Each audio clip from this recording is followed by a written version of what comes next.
D'accord. Donc, bonjour à tous, merci d'être présents aujourd'hui. Comme d'habitude, nous allons commencer par une petite activité brise-glace. Alors, je vais partager mon écran. J'espère que ça va marcher cette fois-ci.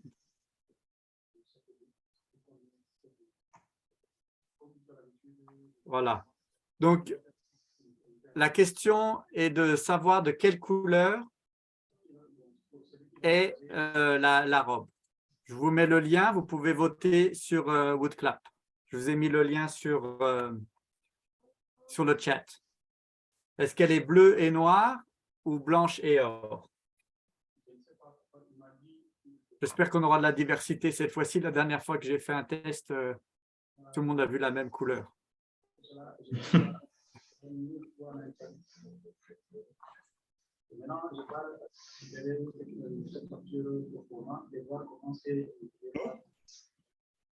Oui, alors.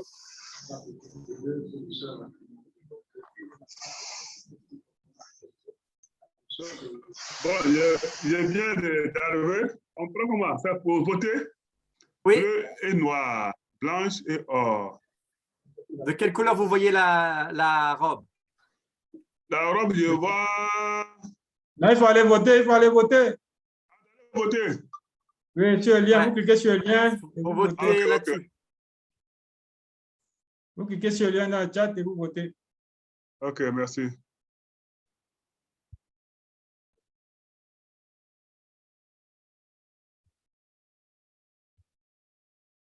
Je remets le lien. Hein.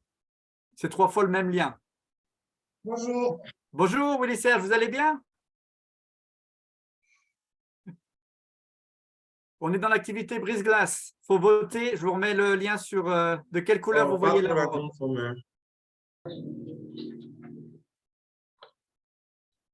Pardon?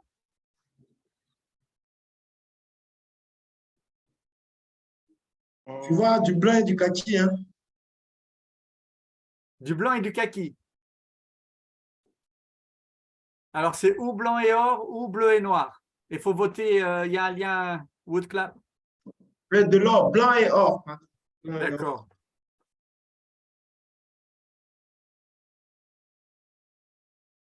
Personne ne la voit bleu et noir?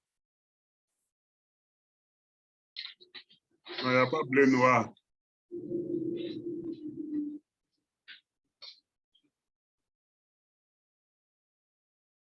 Ben, c'est que vous avez tous une vision parfaite. Et Aliou ne va jamais me croire parce que j'avais fait la même chose avec, dans l'autre exercice, dans l'autre session, avec une autre photo. Mais il y a des gens qui voient la robe bleue et noire, cette robe. Et c'est prouvé scientifiquement. Donc, les femmes perçoivent mieux les couleurs que les hommes. Il y a aussi une notion d'âge. Quand vous arrivez à la trentaine, vous êtes au pic de la perception des couleurs. Et les polyglottes, donc il a fallu que je regarde dans le dictionnaire ce que ça voulait dire, je ne savais pas. C'est les personnes qui parlent plusieurs langues. Ils ont tendance à avoir également des meilleurs scores aux tests de couleurs. Donc, ceux qui voient blanc et or ont une meilleure vision que ceux qui voient bleu. C'était quoi l'autre option? Bleu et noir. Donc, je suis désolé, il n'y a pas eu de diversité, mais à chaque fois que je l'ai fait dans des groupes, il y avait des diversités. Mais là, les 2 dernières fois, tout le monde a vu blanc et or. Oui, tout le monde qui a vu blanc et or, on porte des lunettes. C'est vrai. C'était des lunettes. C'était peut-être ça le truc. Voilà, donc est-ce qu'on peut commencer par des questions par rapport aux semaines précédentes, au module 1, 2 ou 3 qui est en train de se terminer? Ou par rapport aux exercices? 1 et 2, je ne l'ai pas trop bien suivi parce que j'étais un peu souffrant. Mais je n'ai pas eu le temps aussi vraiment de pouvoir lire à cause de vraiment des activités de service. D'accord. De l'exercice 2 ou du module 2, monsieur Lamine? Non, le module même, je n'ai pas vraiment eu le temps de le relire parce que vraiment, à part les cours là, moi, je prends mon temps pour revenir là-dessus pour lire, pour bien comprendre, pour pouvoir traiter mes exercices. D'accord. Mais je n'ai pas vraiment eu ce temps-là. Donc, bon, je n'ai pas, la fois dernière aussi, je n'ai pas bien suivi. Franchement, j'étais un peu souffrant. Je me suis forcé, Oui. mais... D'accord. Ben, merci d'être là aujourd'hui. On va de toute façon traiter les exercices. Je rappelle à tout le monde qu'il est important que vous, même si c'est des travaux de groupe, que chacun soumette individuellement le travail. Ah, ok. Oui. Sur la Individuellement, plateforme. Oui, comme la fois dernière, non?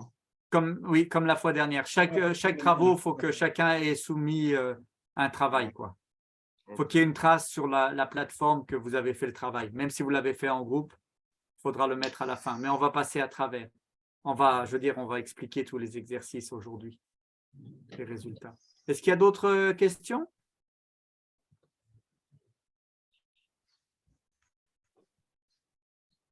Non? C'est bon, alors on continue. On va donc commencer par l'exercice de fin de séquence 2 du module 2. Il n'y avait pas d'exercice pour la première séquence, mais il y avait un exercice pour la deuxième séquence. Monsieur Guy Bertrand ou Willy Serge, est-ce que vous voulez présenter? Est-ce que vous avez pu mettre en commun vos travaux pour présenter le premier exercice? À vrai dire, je n'ai pas participé. Ça, il faut le dire. C'est pas grave. Ouais, j'ai pas pu le faire depuis mon voyage. C'est pas la grande forme. D'accord, d'accord. Assurez-vous, si vous pouvez le faire, on va étendre les dates de soumission, mais si vous pouvez le faire même après cette séquence, vous assurez que vous ayez soumis quelque chose. Ça fait partie des conditions d'attribution des certificats. S'il vous plaît. Monsieur Bertrand. Oui. Est-ce que vous pourriez présenter l'exercice 2? Est-ce que vous avez pu le soumettre ou... Bon, d'accord. Je vous laisse partager votre écran? Oui. D'accord. Alors, attendez, j'essaye de récupérer. Excusez-moi.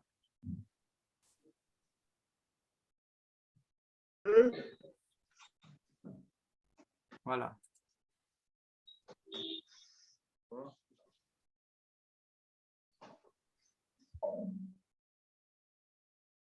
Oui. La parole est à vous, hein, Monsieur Bertrand, si vous avez. Ouais. Oui, je suis en train de lancer. Bon, une petite minute.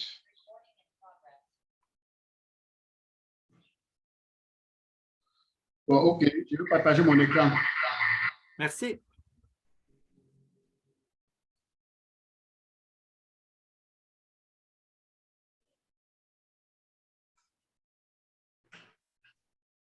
Est-ce qu'elle est partagée? C'est en train de charger. Oui, c'est bon, c'est bon. On voit. OK, module 3, séquence 2, exercice d'application. Le fait de séquence d'application. Quel est le seuil de rentabilité en unités et en dollars dans l'exemple ci-dessous?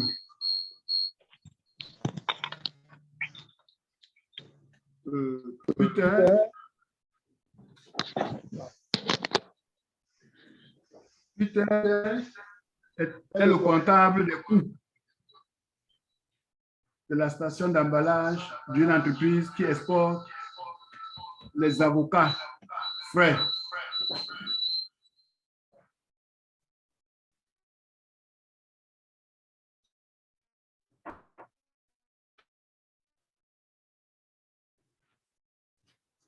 Excusez-moi, j'ai eu un petit souci là. Terminer que les coûts fixes de la station d'emballage, à savoir le loyer, les salaires administratifs et l'assurance s'élèvent à 20 000 $. Le coût va emballer par boîte. Déterminer le seuil de rentabilité de l'entreprise d'emballage en unités et en dollars. Écrivez la réponse respectivement.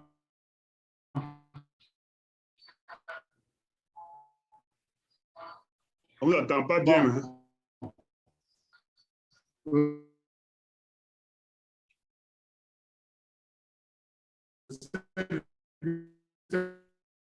Oui, désolé, Monsieur Bertrand, mais, je pense que la connexion.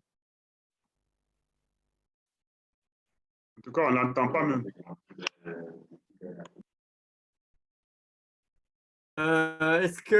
Excusez-moi, Monsieur Bertrand, je pense que la connexion ne va pas permettre que vous présentiez. Est-ce que dans le groupe, je vois que Sonia est ici. Merci. Bonjour Sonia. Bonjour. Bonjour Victoire. Est-ce que vous pourriez prendre la main pour expliquer l'exercice 2? Est-ce que vous avez eu l'occasion de le soumettre ou de le faire? L'exercice de la séquence 2.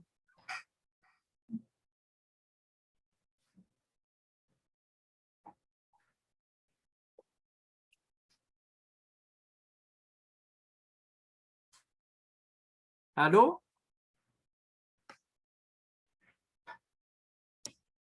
Victoire.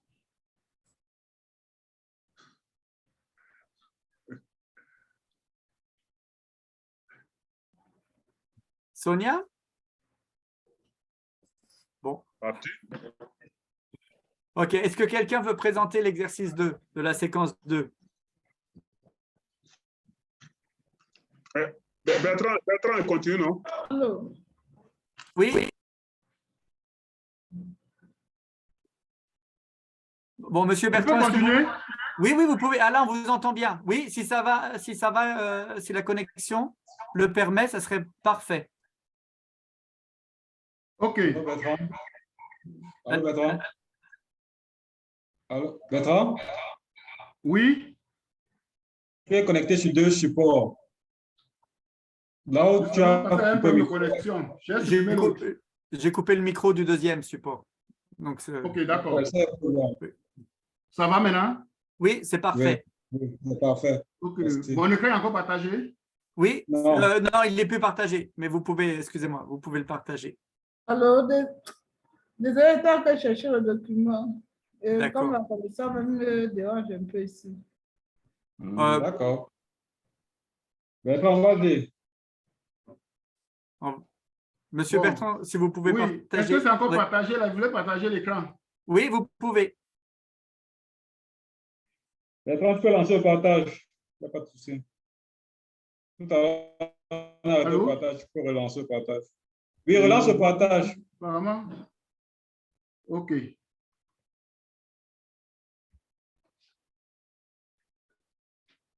OK, c'est bon? Maintenant, c'est bon. OK, tu es en train de dire que la marge sur coût variable est égale à prix de vente unitaire moins charge variable unitaire. Application numérique, nous avons 7,5 moins 4,5, ce qui me donne 3 $. Bon, maintenant, pour calculer le seuil de rentabilité, nous avons seuil de rentabilité égal à charge fixe sur marge sur coût variable. Donc, ce qui est égal à la charge fixe, on nous a donné dans l'énoncé que la charge fixe s'élève à 20 $. Ce qui nous fait 20 $ divisé par 3 $, ce qui est égal à 6,667. Voilà, marge sur coût variable. Bon, maintenant, le seuil de rentabilité est de 6,667 unités. Bon, maintenant, pour calculer le seuil de rentabilité en dollars, on utilise par le prix de vente d'une unité qui est égal à 7,5, qui est égal à 52,5 $. Super, merci beaucoup. Merci. Y a-t-il des commentaires, des questions? Est-ce que tout le monde a trouvé le même résultat?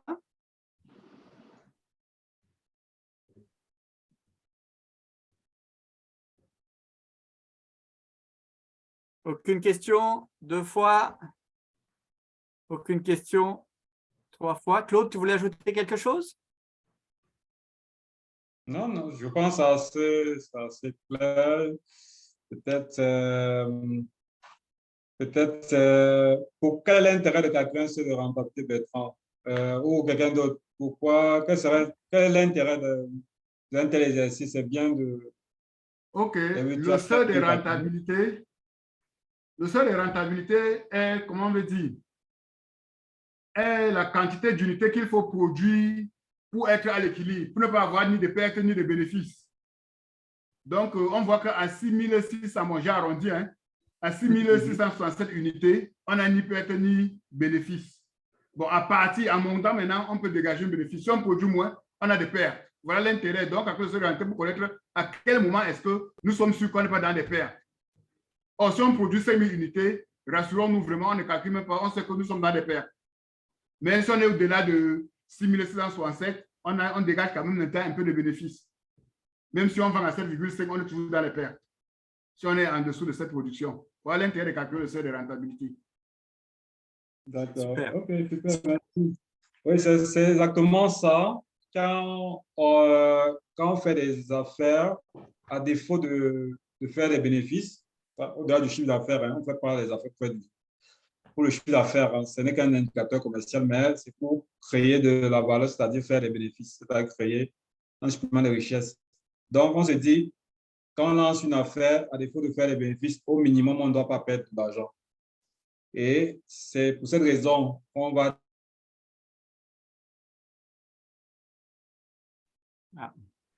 Allô? Oui, je pense que Claude est disparu pendant une seconde. Il va revenir. En gros, ce que Claude expliquait, c'est que c'est la quantité minimum d'avocats à vendre pour commencer à faire un bénéfice, pour entrer dans ses frais. Je vous remercie, Monsieur Bertrand. Est-ce qu'il y a d'autres questions à propos du travail de Monsieur Bertrand? Oui, je vais un peu prolonger sa question. Hein. Oui. Oui, bonsoir tout le monde. Je suis André Vincent qui présentait. Et donc, je vois effectivement que dans les calculs, c'est vrai qu'on n'a pas les mêmes chiffres. Bon, peut-être parce que moi, je calcule en francs CFA.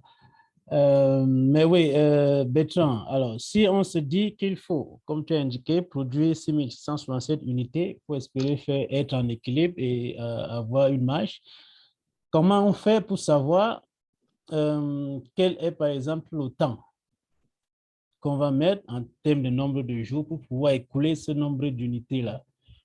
Si on se décide de dire, OK, est-ce qu'on peut vendre tout ça en, je sais pas moi, en 15 jours, en un mois? Comment on prolonge le calcul? Je n'étais pas bien suivi. Si tu peux reprendre, s'il te plaît, Bertrand. Oui, ça est des questions qu'on a le nombre d'unités à vendre pour être en équilibre et commencer à faire les bénéfices, donc les 6667. Si on veut maintenant commencer à dire, il nous faut tel nombre de jours pour écouler les 6000 unités-là, comment est-ce qu'on prolonge ton calcul? Comment est-ce qu'on prend le calcul? Il faut déjà trouver, on produit quelle quantité par jour. OK. Si on connaît la quantité qu'on produit par jour, on va connaître à quel moment on va atteindre le seuil de rentabilité. Ça, c'est une possibilité. Donc, en partant de la capacité peut-être maximum ou bien la capacité réelle de production journalière? Ça dépend. Si tu veux, tu parles de la capacité maximum. Si tu veux, tu parles de la capacité réelle. Quel que soit là où tu commences ton origine, ça ne peut pas avoir la même date. D'accord. Si tu parles de la quantité maximum, ça serait très proche. Et tu parles de la capacité réelle, ça serait encore plus éloigné. OK, mais plus vrai, quoi. Hein? Mais plus vrai, étant donné que c'est la puissance de frappe de vente que tu as sur le marché. Donc, partir sur le réel en se disant si on vend peut-être une vingtaine d'unités par jour, alors à quel moment est-ce qu'on a 6600? Bon, si on dit qu'on vend une vingtaine d'unités par jour, on n'a qu'à diviser cette quantité-là par 20 pour trouver le nombre de jours. Si ça dépasse 30, on convertit en mois. Ouais, c'est et bon, après, là, on je voit vois. exactement le jour où on peut commencer à avoir le bénéfice. D'accord, OK, c'est bon, je vois. Sachant que le marché est fluctuant, bon, ça c'est une approximative. Oui, je vois. Voilà. C'est bon, comme tu dis, je vois. D'accord, je vois la suite. Merci. Voilà. Ça dépend du modèle de votre business. Si vous envoyez un container avec 6000 boîtes d'avocats, c'est fait en un jour. Ça veut dire qu'en un envoi, c'est fait. Voilà. OK. Je pense plutôt qu'ici, il faut plutôt réfléchir que tu peux faire 5 mois, tu ne vends pas les 6667.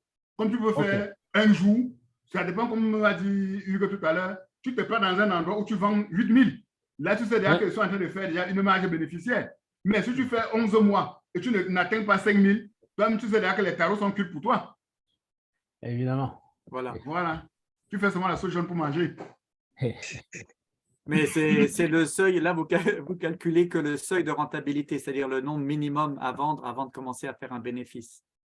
Il n'y a pas de notion de temps, ça dépendra du business, du modèle de votre entreprise. C'est bon, monsieur Guy Bertrand? L'avocat aussi est pédissable. Donc, Oui, pour moi, c'est OK. C'est-à-dire que D'accord. c'est parce qu'en fait, si j'ai la capacité, la quantité qu'il faut vendre, c'est plutôt avec ça maintenant qu'on doit commencer à bâtir la stratégie commerciale et autres. Oui. Ouais. OK. D'accord. Et c'est monsieur bon. Lamine allait faire une intervention intéressante. Allez-y, monsieur Lamine. oui, il a dit comme l'avocat aussi, c'est une denrée périssable. Hein. Il faut Oui. voir aussi son temps de pourriture pour pouvoir vraiment mettre en place un système de vente plus rapide pour ne pas que tu perds.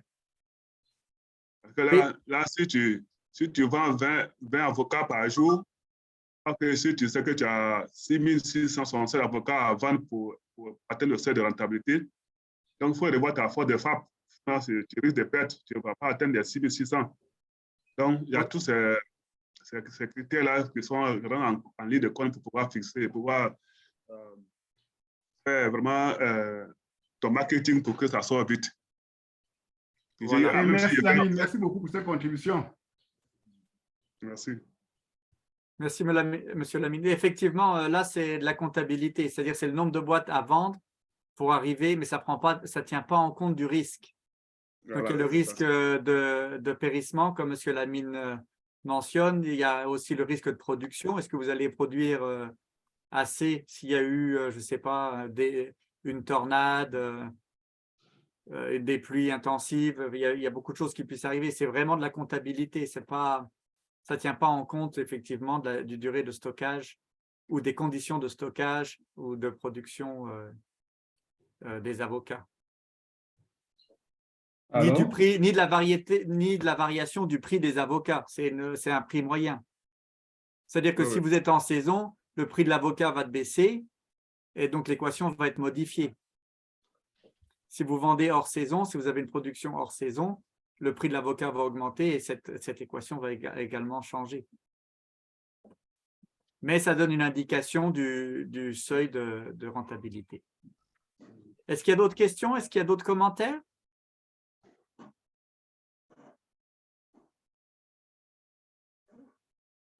Oui, Victoire? Il n'y a pas que là. Hein? Okay. Excusez-moi, on revient avec vous, monsieur Lamine. Oui, moi, pour trouver le seuil de rentabilité, là, je suis passé par la formule charge fixe sur taux de la marge sur coût variable. Donc, le taux, pour trouver le taux de la marge sur coût variable, j'ai fait la marge sur coût variable sur le chiffre d'affaires. La marge sur coût variable, c'est 3. Le chiffre d'affaires, c'est 7,5. Lorsqu'on fait le rapport, ça nous donne 0,4. Donc, je prends les charges fixes sur le taux de la marge sur coût variable, sur les 0,4. Ça me donne le seuil de rentabilité 50 000. Donc, vous arrivez au même résultat. Oui. Sans partie décimale. Oui. Victoire? Oui. Tu peux partager l'écran, c'est possible, pour montrer, pour que les gens voient ce que tu as fait. C'est très bien. Est-ce que, monsieur Bertrand, vous pouvez arrêter le partage, s'il vous plaît? Merci. Que Victoire puisse partager.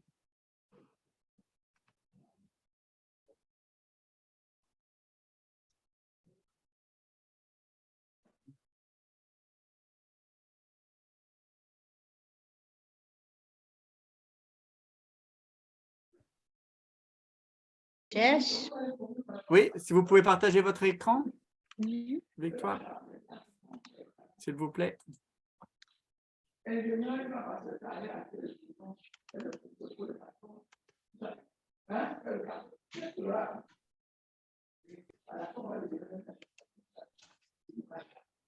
y a un carré vert en bas, là, partage d'écran. En bas de ton écran, il y a un petit carré vert avec une flèche vers le haut. Tu cliques dessus. Sur la barre de l'exercice que je cherche. Ah, d'accord. D'accord, ok. Peut-être on va avancer le temps qu'elle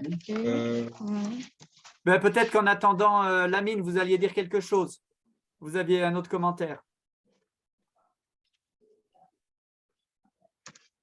Allô? Oui, Oui, oui, monsieur l'ami. Moi, je n'aime pas ce que c'est pas grave. Non, je suis en train de faire autre chose. D'accord, d'accord. Excusez-moi, parce que j'ai cru que vous aviez démarré votre micro. Mais c'est bon, on va laisser le temps à Victoire de…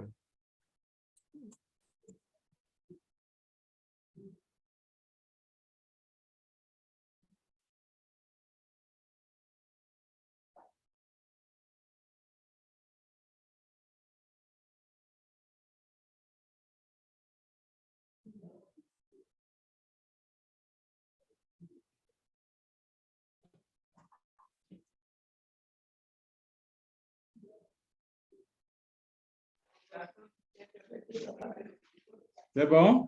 Tu as retrouvé? Oui, oui, j'ai retrouvé.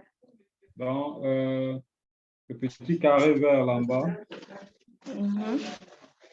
tu cliques dessus.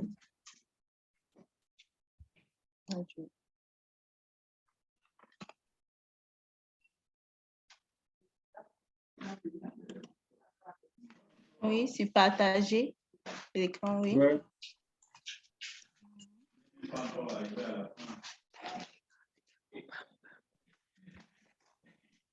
Oui. Il y a, Et- il y a, ouais, je dis que je suis OK. Alors maintenant, le stage de temps est évalué.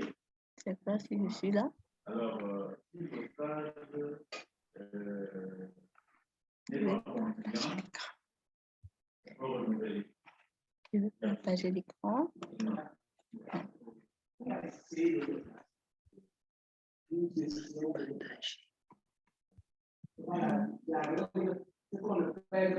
Alors, Ça arrive. Mhm. Voilà. C'est bon. Ah, ça y est, on voit. Oui, c'est bon. Oui.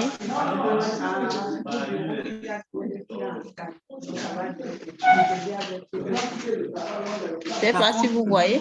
Oui, par contre, Victoire, est-ce que ça serait possible d'aller à un endroit un peu plus calme? On entend beaucoup de bruit de fond. Ok. Pour qu'on puisse vous entendre, s'il vous plaît. Je vais me déplacer. Merci.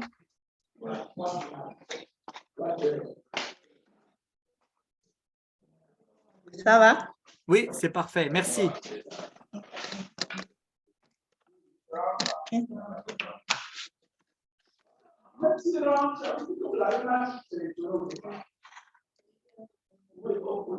Oui. Oui, je disais que j'ai d'abord calculé le taux de la marge sur coût variable en faisant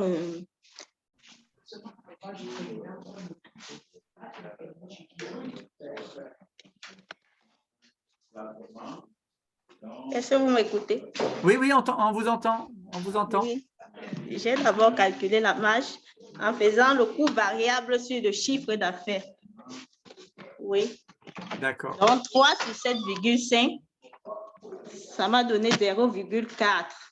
D'accord. Les charges fixes sont déjà données. Donc, je fais 20 000 sur 0,4. Ça me donne directement le seuil de rentabilité en valeur. Oui. Oui. Super. Et pour calculer le seuil de rentabilité en unité, je fais le seuil de rentabilité. Pour trouver le seuil de rentabilité en unité, je fais le seuil de rentabilité en valeur sur le chiffre, sur le chiffre d'affaires. Oui. Donc, 50 000. Oui, oui, pour trouver le seuil de rentabilité en unité. Oui. Ça me donne 6 667 unités. Je crois que c'est comme ça que j'ai procédé. D'accord. Donc, ce que vous appelez chiffre d'affaires, c'est le prix de vente. Hein? Oui, ce sont les ventes. D'accord. C'est parfait, on obtient le même résultat. Mais Claude, tu voulais… Moi, je voulais t'apporter la précision que là où tu as mis chiffre d'affaires, c'est plutôt prix de vente. OK. C'est plutôt prix de vente. Le chiffre d'affaires, c'est le prix de vente unité multiplié par la quantité qu'on a vendue sur une année. Il n'y aura pas Ok. de... Donc là-bas, c'est prix de vente. Vente, ok, c'est compris. Mais la logique est bonne. La logique, Ouais, elle est vous bonne. avez fait, vous êtes passé par quelque part l'inverse de chemin ce qu'on inverse. fait, le chemin inverse, voilà. Mhm. Donc vous avez d'abord la valeur et après vous retrouvez le nombre d'unités. Oui. Mais la logique est bonne. C'est bon? Merci beaucoup Bon. d'avoir partagé.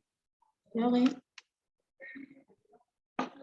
S'il faut ajouter un commentaire, le seuil de rentabilité n'est pas quelque chose de statique. Ça veut dire que si aujourd'hui vos charges fixes sont de 20 000 $, ou peut que vous avez changé de local, vous avez pris un local plus grand, vous devez recalculer votre seuil de rentabilité.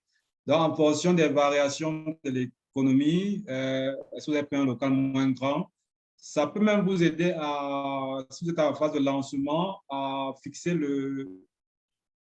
vos charges fixes, à fixer un plafond pour vos charges fixes.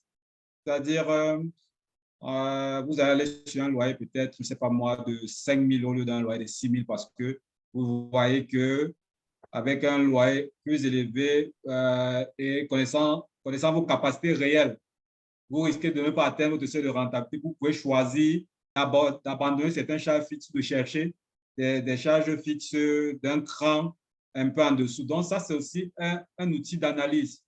Est-ce qu'avec les charges fixes, donc l'enjeu, ce serait pour vous d'identifier vos charges fixes, c'est-à-dire les charges qui sont assez statiques sur le long de la période. Et avant le début de l'année, par exemple, voir avec ce niveau de charge-là, le coût variable, c'est-à-dire tout ce qui varie en fonction du volume des ventes, est-ce que je serai rentable en fin d'année? Et ça peut vous amener à dire, oui, je ne prends pas tel local parce qu'avec ce niveau de loyer, je ne vais pas m'en sortir, tenant compte de mes capacités réelles.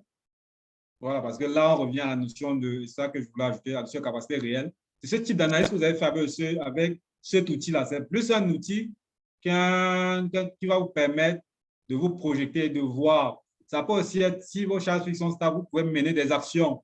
Peut-être vos ventes ne suivent pas le rythme prévu et vous sentez que vous n'avez pas atteint le seuil de rentabilité, tenant compte du temps qui reste par rapport à la saison. Vous pouvez donc mener des actions commerciales pour pouvoir, si c'est un produit saisonnier, maximiser vos ventes pour pouvoir atteindre ce seuil de rentabilité-là. À chaque fois, en fonction de la ligne temps, ça vous permet de prendre des décisions de gestion. Vous rappelez-vous, on avait deux types de décisions. Soit on gagne de l'argent, soit on en perd. C'est-à-dire que si vous ne prenez pas les bonnes décisions de gestion à l'instant, vous allez perdre de l'argent parce que peut-être vous n'avez pas mené une action commerciale, vous n'avez pas mené une action marketing.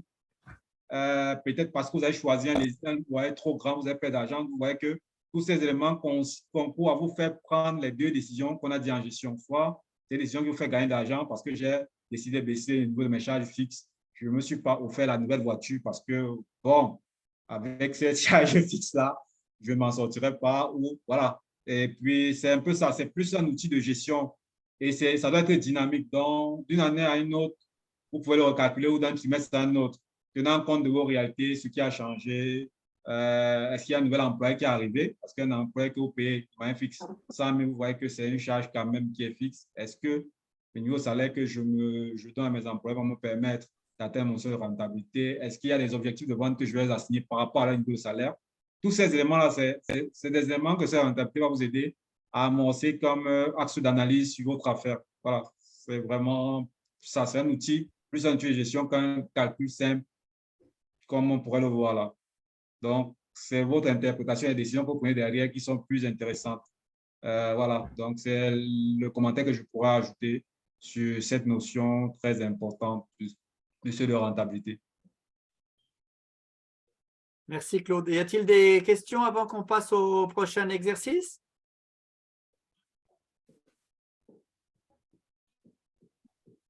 Alors, je pense que les calculs étaient très clairement expliqués. Merci Guy Bertrand, merci Victoire. Je l'informe juste que quand à la fin de cette session, vu que vous aviez demandé à avoir une copie des présentations, vous aurez quand même le calcul dessus. Mais je ne m'attarde pas parce qu'il reste, je crois, 40 minutes et il nous reste encore des exercices à voir. Alors, pour l'exercice 3, est-ce qu'on pourrait avoir un représentant du groupe 2? Hugues, tu fais toujours l'erreur. Il y a Bertrand et Guy Bertrand. Bertrand qui est nous sommes et Guy Bertrand. Pardon. Il y a deux Bertrand. Oui, oui, oui, je suis au courant, mais c'est vous qui avez présenté Bertrand. Et j'ai dit Guy Bertrand. Je m'excuse. Ça m'arrive tout le temps de mélanger les prénoms. Je m'excuse énormément. Je suis le Ok. moins cher. Excusez-moi, du Bertrand et Bertrand. Mais en gros, la présentation était parfaite et je pense que c'était assez clair. Mais je me faisais juste Même le les point que... interventions. Voilà. Est-ce qu'on peut avoir quelqu'un du groupe 2 pour présenter l'exercice 3? Aline n'est pas là. Alioune ou Oui, Monsieur Ouattara? je suis là. Bon, hier, on s'était donné rendez-vous, mais bon, j'étais très pris. Je n'ai pas pu être au rendez-vous. D'accord. Et ce matin aussi, j'ai vu qu'Aline, elle est souffrante. Maintenant, les autres, je n'ai pas pu les contacter. Et je ne sais pas s'ils ont fait quelque chose. Même moi aussi, je n'ai pas pu faire l'exercice à part, pour être franc. Donc, peut-être M. Ouattara, il est là, je pense. Oui. Ouais. Merci, Alioune. Mhm. Monsieur Ouattara?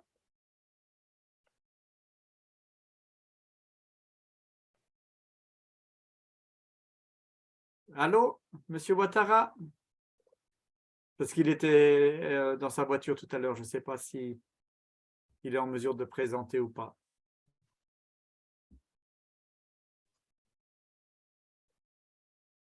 Dans ce cas-là, qu'est-ce que je fais? Est-ce que vous préférez avoir plus de temps ou est-ce qu'on passe rapidement? Est-ce que quelqu'un veut présenter? Qui n'était peut-être pas dans le groupe 2? Est-ce que quelqu'un veut présenter le deuxième exercice?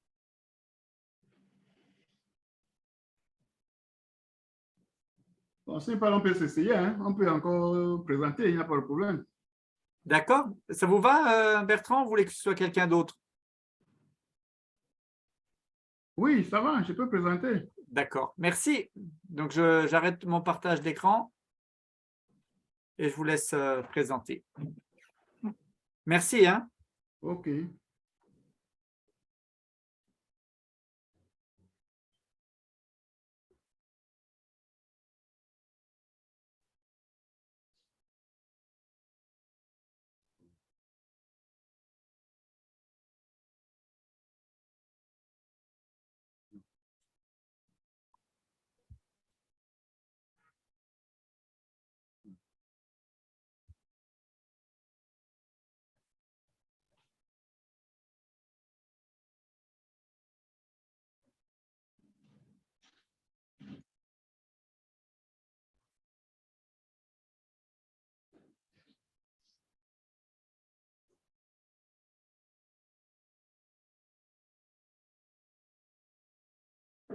Oui.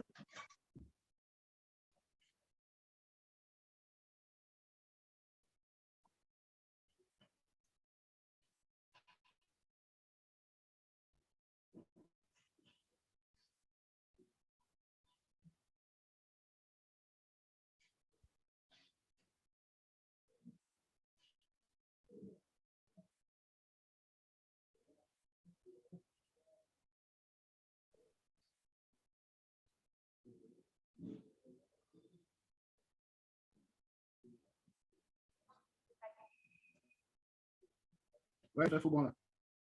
C'est bon?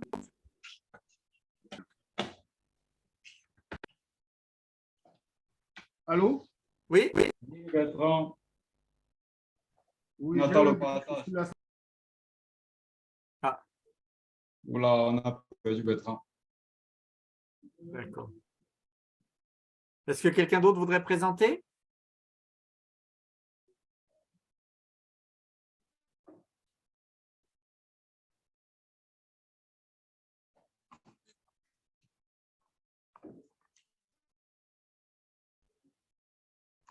Ok. Peut-être que dans ce cas-là, je vais peut-être présenter parce que je vois que le temps avance et après, il reste une demi-heure et l'exercice 4 est probablement le plus important. Donc, pour ne pas prendre trop de temps, je m'excuse, je vais continuer. Donc, au niveau de l'exercice 2, est-ce que vous voyez tous mon écran?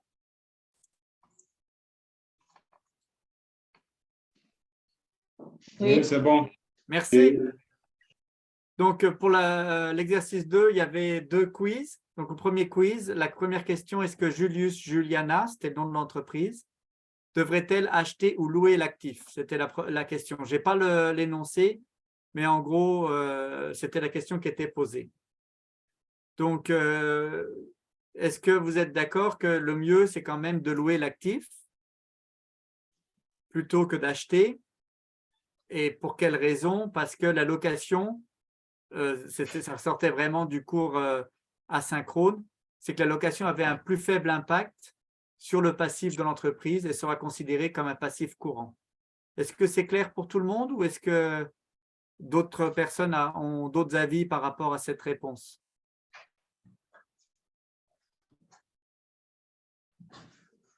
Ah, Monsieur Guy Bertrand, pardon. Non, pour moi, c'était juste pour indiquer qu'effectivement, ma conclusion, c'était qu'il faut aller à la location. D'accord. Donc, vous êtes OK, d'accord avec… je vois que Bertrand également est revenu. Oui. Excusez-moi, j'ai pris la main, mais il y a les questions. Si vous ne pouvez pas partager l'écran, est-ce que vous voulez vous inspirer des questions et donner vos réponses? OK. Il n'y a pas de problème à ce niveau-là. Merci. Donc, est-ce que c'est mieux de louer ou d'acheter l'actif? Bon, nous, on a dit il faut louer. Hein? Moi, j'ai dit il faut louer. Parce Okay. que quand on achète, ça dépend. Parce que là, ça dépend maintenant de la disponibilité de sa trésorerie. La personne vient d'acquérir un champ et est-ce qu'elle a assez d'argent encore pour s'acheter un camion? Parce que si elle s'achète un camion, au bout de 8 ans, le camion est encore là et elle est propriétaire du camion. Mais nous, on a conseillé de louer parce qu'en louant, elle paie seulement, perd entre guillemets, 3 000 francs pour le premier mois et elle a 21 000 qu'elle peut encore mettre dans l'activité, tourner et produire encore même plus de 3 000 francs. De toute façon, on suppose qu'elle avait les 24 000 $. Or, on a conseillé qu'il faut louer et tourner avec les 21 000. L'année prochaine, elle va encore payer 3 000, le reste, elle va tourner ainsi de suite. On a vu que l'option de la location était la meilleure. Mais ça dépendait maintenant de beaucoup de choses. Parce qu'il y a certaines informations qu'on n'a pas. Si on s'entend ce qu'on a dit, voilà ce que nous avons conseillé. D'accord, merci. Quelqu'un d'autre veut commenter là-dessus?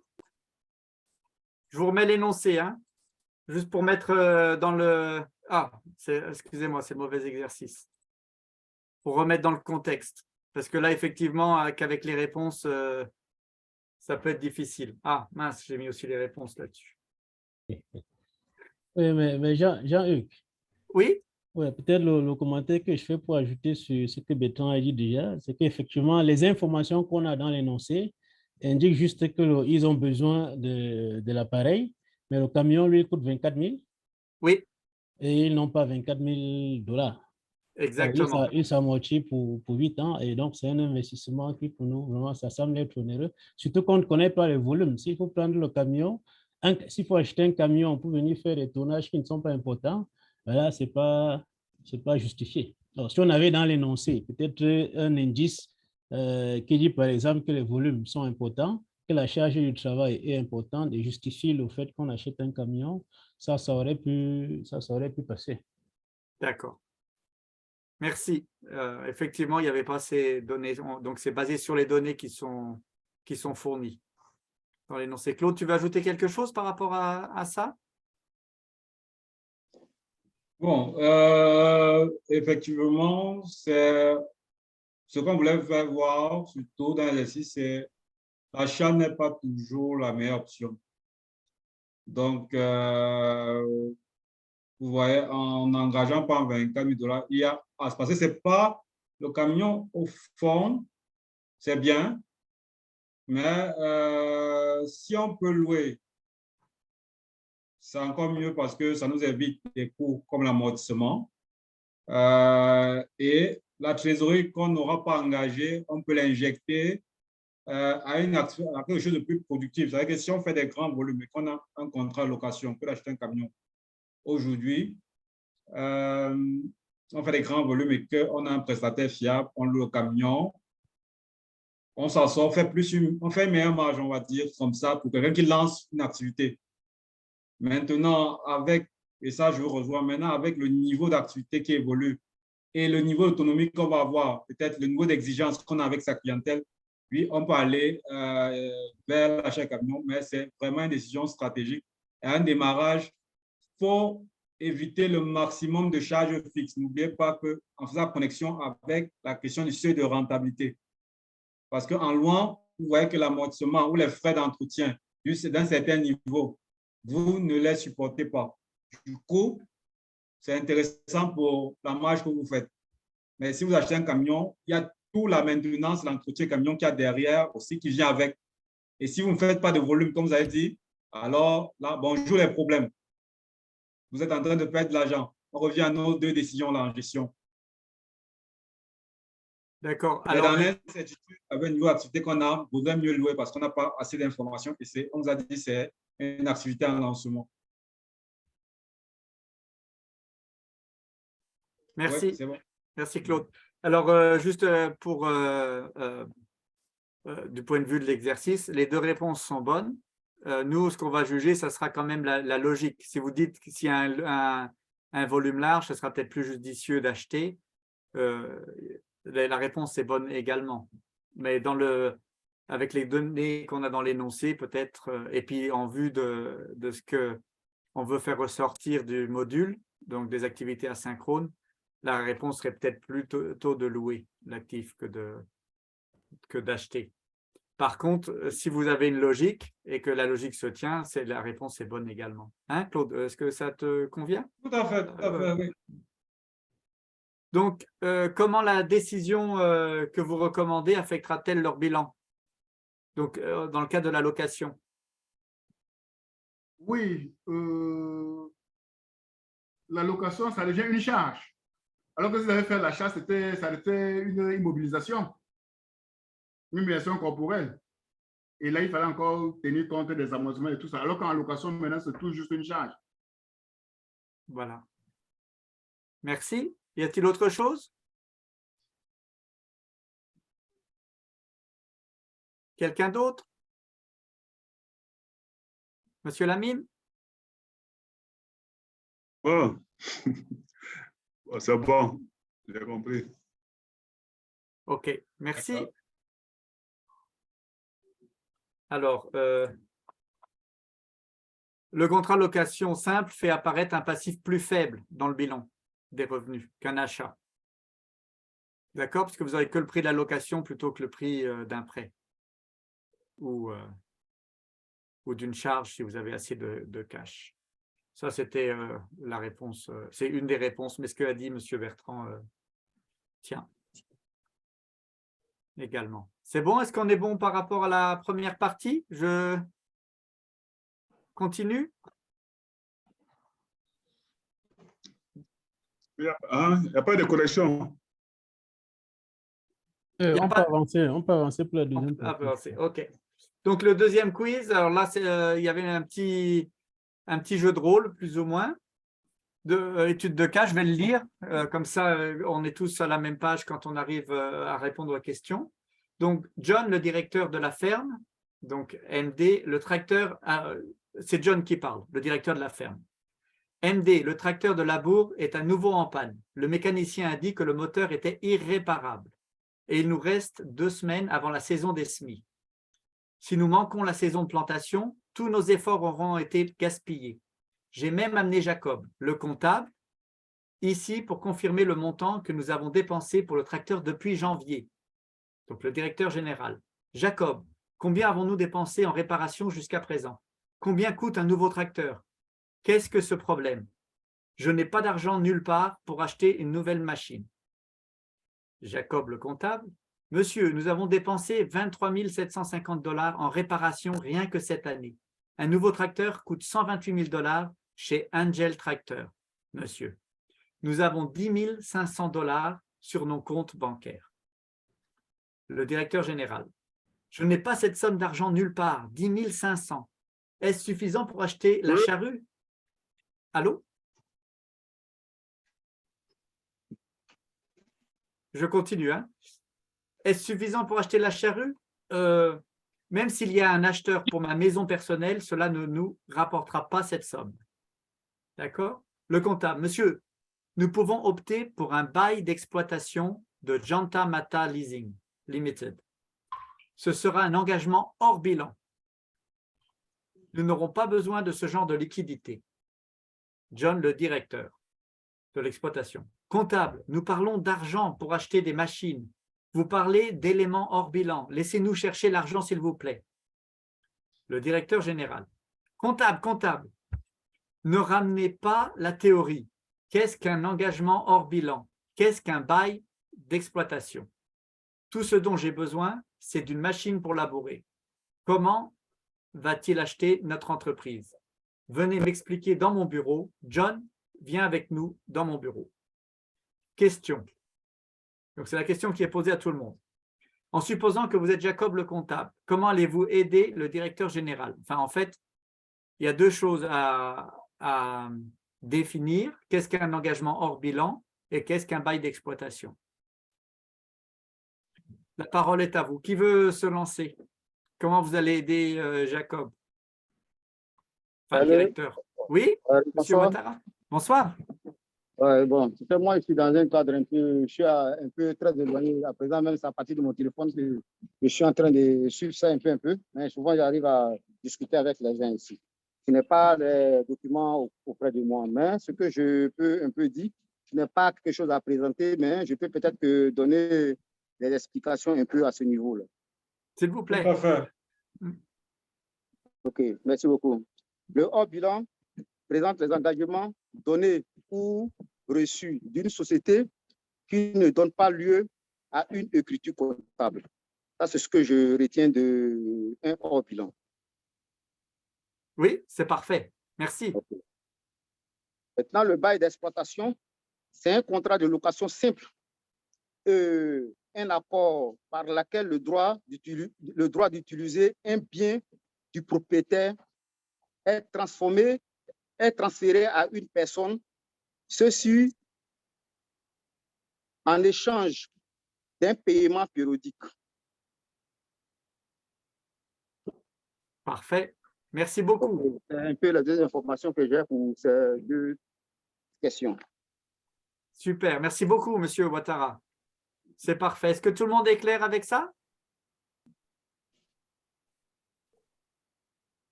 C'est bon? Est-ce qu'il y a des commentaires ou...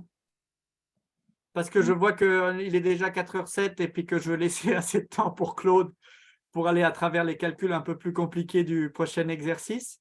Sauf s'il y a des questions, on peut bouger. Il y aura un petit résumé qui couvre en gros ce que vient de dire M. Ouattara dans la présentation. Est-ce que si c'est bon, on avance alors? 3, 2, 1, adjugé. Claude, je te laisse la parole. Tu veux partager ton écran ou tu veux que je bouge depuis? Non, je crois que M. Lamine avait... C'est ça. M. Lamine, il y a le groupe 3, vous n'avez pas, il n'y a rien. Le groupe 3. L'exercice 3, 4 ou 4. Ouais. Oui. Victoire est là, elle peut présenter. Victoire, vous présentez au nom du groupe 4? OK. Je vous laisse partager votre écran.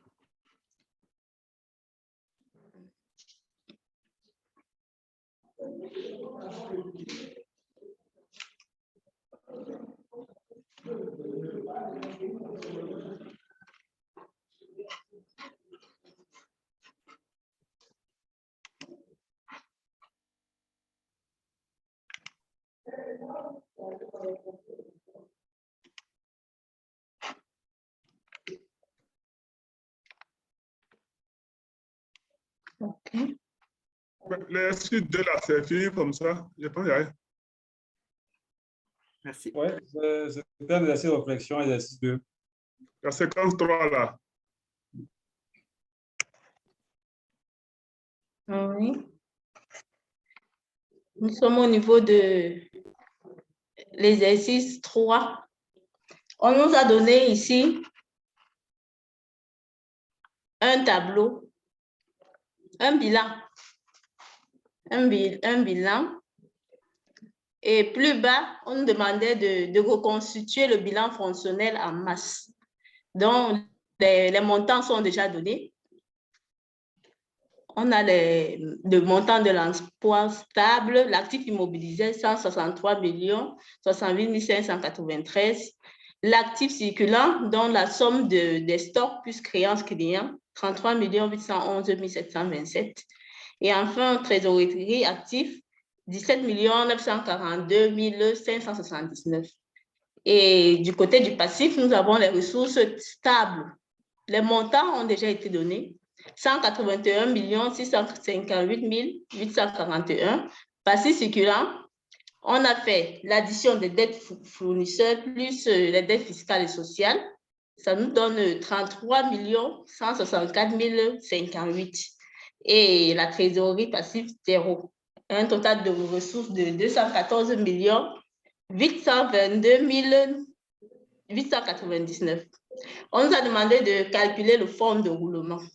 Et nous savons bien que le fonds de roulement est l'excédent des ressources dont dispose l'entreprise pour financer son exploitation. C'est-à-dire quoi, pour payer ses fournisseurs, ses employés et ses charges de fonctionnement. Et la formule nous dit que pour trouver le fonds de roulement, nous devons faire les ressources stables moins les actifs immobilisés. Nous avons le montant des ressources stables déjà dans notre bilan en grande masse, 181 658 841. On fait moins les actifs immobilisés, 163 68 593. On a un fonds de roulement de 18 590 248. La deuxième question, c'est de calculer le besoin en fonds de roulement. Nous savons que pour avoir le montant du besoin en fonds de roulement, nous faisons l'actif circulant moins le passif circulant. Donc, nous faisons 33 811 727 moins 33 164 058. Nous obtenons 647 669. Le troisième élément à calculer, c'est la trésorerie nette, qui est la somme des valeurs mobilisables à court terme. Pour trouver la trésorerie nette, nous pouvons passer par la formule trésorerie active moins trésorerie passive, comme nous pouvons aussi passer par la formule fonds de roulement moins besoin en fonds de roulement. Donc, si on prend la formule trésorerie active moins trésorerie passive, on trouve 17 942 779 moins 0. Ça nous donne une trésorerie nette de 17 942 779. Si nous prenons la formule de trésorerie nette égale à fonds de roulement, même besoin en fonds de roulement, nous avons déjà trouvé un fonds de roulement de, je vais voir le montant.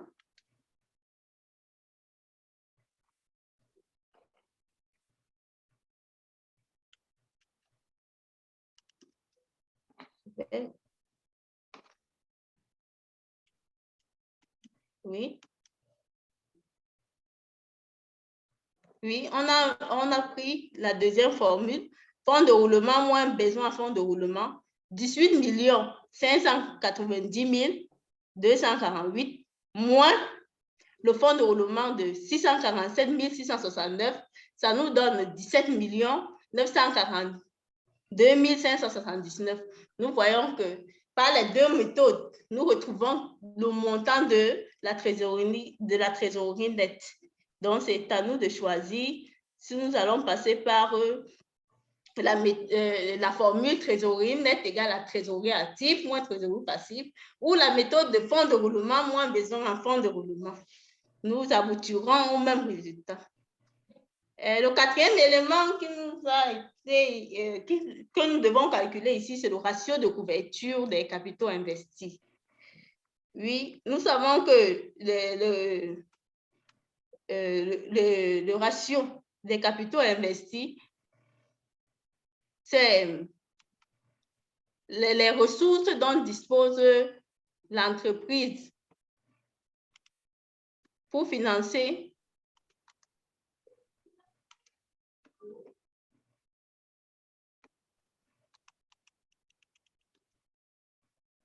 les ressources que dispose l'entreprise pour financer tous ses investissements, dont ses emplois stables et son besoin en fonds de roulement.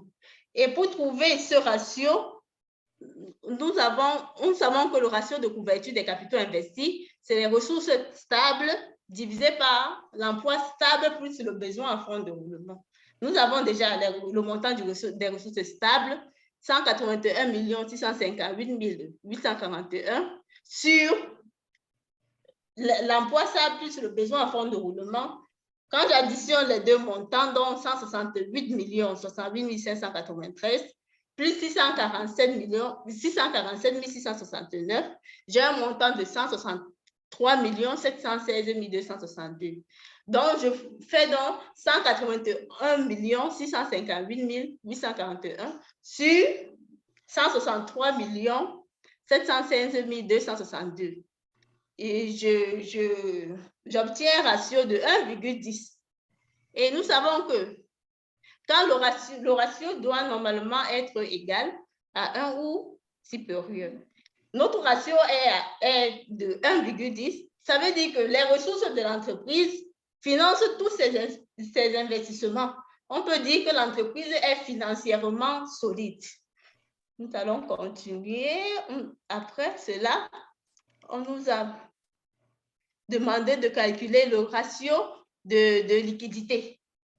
Oui, nous savons que le ratio de liquidité permet de savoir si l'entreprise peut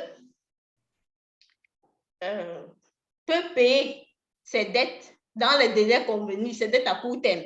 Et pour cela, pour avoir ce ratio, nous faisons la créance client plus la trésorerie active sur les dettes circulantes plus la trésorerie passive. Donc, lorsqu'on additionne les deux montants de créance client plus trésorerie active, on a 19 928 293. Et dette circulante plus trésorerie passive, on a 33 164 058. Lorsqu'on fait donc le rapport de 19 228 293, c'est 33 164 058, on a 0,57. 0,57, nous voyons bien que c'est inférieur à 1. Le ratio, normalement, doit être égal à 1 ou supérieur à 1. Quand il est inférieur à 1, on pourra dire que l'entreprise ne pourra pas payer ses dettes à court terme dans les délais. Ensuite, nous avons calculé le ratio d'autonomie financière qui est égal à la dette financière sur les ressources stables propres. Les ressources stables propres, ici, on ne doit pas confondre avec les ressources stables. Les ressources stables propres sont les capitaux propres ou les fonds propres. C'est différent des ressources stables. Nous avons le montant de la dette financière qui est 37 402 471. Nous divisons par les ressources stables propres, donc par les capitaux propres de 93 851 387. Nous avons un ratio d'autonomie financière de 0,39. Il est inférieur à 1. Et ce n'est pas l'entreprise, lorsque le ratio est inférieur à 1, le ratio d'autonomie, l'entreprise court le risque de surendettement. L'entreprise court le risque de surendettement. Elle n'est pas autonome financièrement. Ensuite, nous avons le dernier ratio, c'était le ratio de solvabilité. Ce ratio nous permet de connaître si, dans le cas où lorsque l'entreprise cède tous ses actifs, est-ce que ces actifs, le montant de ces actifs cédés peuvent suffire pour couvrir cette dette à long et à court terme. Et pour cela, pour calculer ce ratio, nous avons fait le total. La formule nous dit, pour avoir le ratio de solvabilité, nous faisons le total actif sur la trésorerie passive, plus les dettes circulantes, plus les dettes financières. On a le total des actifs, 214 822 899, et les totaux de trésorerie passive, dettes circulantes et dettes financières, 70 566 529. On trouve un ratio de 3,04. Et nous savons que le ratio de solvabilité est bon lorsqu'il est supérieur à 2. Il doit être supérieur à 2 pour être bon. Là, nous avons un ratio à 3. On trouve un ratio de solvabilité de 3,04, ce qui veut dire que la section de tous les actifs de l'entreprise lui permet de rembourser toutes ses dettes à long et moyen terme. À long et à court terme, si je ne me trompe pas. À long et à court terme. Oui. Bon. Est-ce que tu peux t'arrêter à ce niveau? Je crois que c'est le dernier, non? Dernier, avant de passer à... Oui. Je vais présenter la deuxième partie. Est-ce qu'il y a des questions qui surgissent? Est-ce qu'il y a des... Bon, je pense que Victor peut faire bien le cours. Hein. J'ai plus besoin d'être là. On n'a plus besoin d'être là. On n'a plus besoin d'être là. Donc, Victor peut nous remplacer valablement là. Est-ce qu'il y a des questions qui... Merci Victor pour cette présentation qui est bien enrichie on va dire quoi, des décisions ou des conclusions ou des jugements de valeur qu'on pourrait apporter en utilisant les ratios. Et vous avez bien vu qu'elle a mis en avant les référentiels. Allô? Oui, monsieur Lamine. Ah, il avait perdu le réseau, hein? Il vient de vous parler en marche maintenant. Ah, ok. On vient de finir avec la première partie de la présentation de Victoire sur l'analyse du bilan. Et on demandait s'il y avait des questions. Mais je faisais aussi voir, en attendant qu'il y ait des réactions, que avec la batterie de ratios et on va dire les objectifs ou les seuils, on peut formuler des avis objectifs sur l'entreprise. Bon, pour les besoins d'exercice, on a fait sur 1 an, mais pour pouvoir formuler, il faut le suivre au moins sur 2 ou 3 ans. Donc, mais c'est exactement à ça que servent les ratios. Vous avez vu le ratio de solvabilité, par exemple, que Victoire a abordé. C'est vous demander si vous travaillez avec un client, par exemple, et que vous êtes fournisseur, en cas de liquidation d'entreprise, est-ce qu'elle peut faire face à ses engagements, par exemple? Vous voyez, et c'est le ratio solvabilité, comme vous a dit, de faire le total du passif, de faire de l'actif à court terme, divisé par le total du passif. Vous voyez bien qu'on peut dire cette entreprise, si aujourd'hui tout s'arrête, elle est capable de payer tout le monde et de donner même un peu aux actionnaires pour dire bye bye, au revoir, merci. C'est à ça que c'est les ratios. Et ça, vous l'avez su dans le temps, tous ces différents ratios. Bon, pour le ratio d'autonomie financière, c'est souvent pour apprécier, vous savez, l'autonomie financière, c'est votre dépendance vis-à-vis de la banque. On va dire ça comme ça. Donc, ce ratio vous permet de voir si votre entreprise dépend fortement de la banque. C'est que si dans vos ressources stables, on arrive à un niveau, les prêts bancaires sont supérieurs à vos fonds propres, vous voyez qu'à un niveau, vous vivez au rythme de la banque. C'est que si la banque dit votre crédit, je l'arrête, vous êtes dans des sacrés problèmes. Et là, pour rétablir l'équilibre, par exemple, vous pouvez penser à une augmentation de capital, par exemple. Ça, c'est un exemple. Ça vous permet de vous dire, est-ce que je suis autonome vis-à-vis de mon banquier ou je suis trop engagé vis-à-vis du banquier?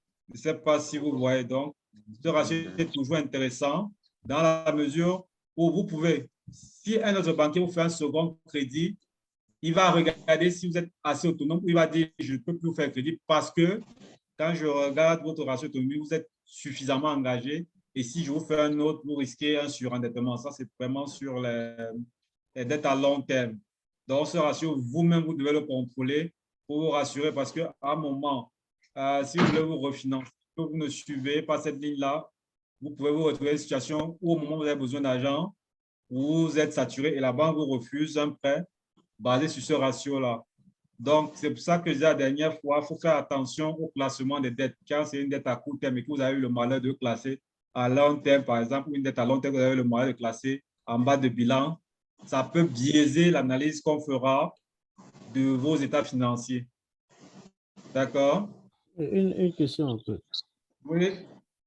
J'ai une question pour Victoire. Alors, sur 3 de ces ratios, effectivement, tu parles du ratio de l'autonomie financière.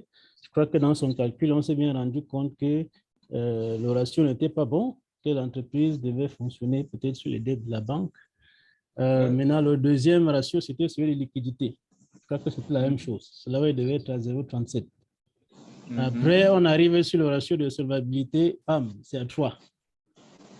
Là, je veux demander si on met les 3 ratios là, liquidité, solvabilité et puis autonomie financière en l'état, quelle est la conclusion qui vient? Victoire. C'est pour Victoire, je présume. Bon, Oui, c'est pour Victoire. Quelle est ta conclusion? Après avoir fait ton diagnostic, je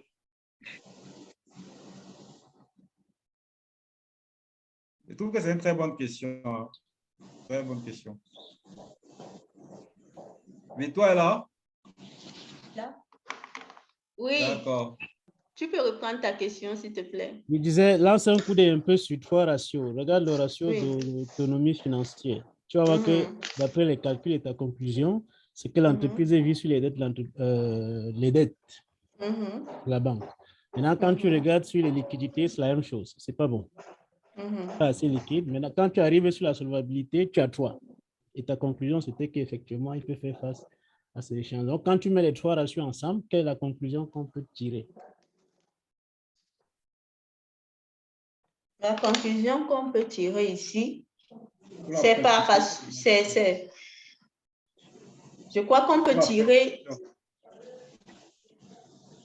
Oui, on peut tirer la conclusion par ratio et non sur les 3 ratios. Oui, s'il fallait donner un conseil aux dirigeants, que dirais-tu aux dirigeants? Qu'est-ce qu'ils doivent faire? Oui, tu as analysé, tu as vu les conclusions des différents ratios. Qu'est-ce qu'il faut faire là? Est-ce que c'est bon, ton rôle, on continue comme ça, ou alors il y a des actions qui pourraient être, une action qui pourrait être entreprise pour améliorer les autres ratios? Je dirais que financièrement, c'est pas bon. Puisque son ratio de liquidité et le ratio d'autonomie financière, c'est pas bon. Et qu'est-ce qu'il doit faire? Il doit améliorer. Il doit améliorer. Il ne doit plus être dépendant du banquier. Je ne comprends pas bien. Bon, finalement, on dit qu'il a beaucoup d'actifs, 3, quelque chose là. Ces actifs-là, oui. Ouais. C'est sa solvabilité. Il a l'argent. D'accord. OK. Vas-y, toi, je t'écoute. Pardon, je t'ai coupé. Oui. Les 3,0 qu'on a trouvé là, c'est sa solvabilité. Ces actifs peuvent financer ses dettes, peuvent couvrir ses dettes à long et moyen terme. Ce qu'il a comme actif. Mais en fait, ces actifs, ce sont les actifs de la banque. Non. Ce n'est pas son rayon, c'est pour la banque. Si moi je lis à l'autonomie financière, c'est que tout ce qu'il a appris, si ça part à la banque, il n'a plus rien. Je crois qu'on se comprend. C'est comme ça que je lis ça vraiment. Sauf si j'ai raconté des conneries. On n'a pas parlé de sa trésorerie. Oui, parce qu'en tout, on dit qu'il n'a pas l'argent, c'est pour la banque. Après, on dit qu'il a encore d'actifs. Dis Bertrand, toi, qu'est-ce que tu ferais? Oui, il y a M. Koulibaly qui veut réagir. Oui, M. Koulibaly, attendez, Bertrand. M. Koulibaly, M. Koulibaly?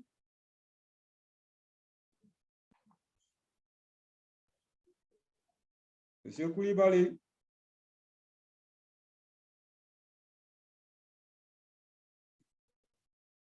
Bon, Guy Bertrand Allô, vous à sa m'entendez? place.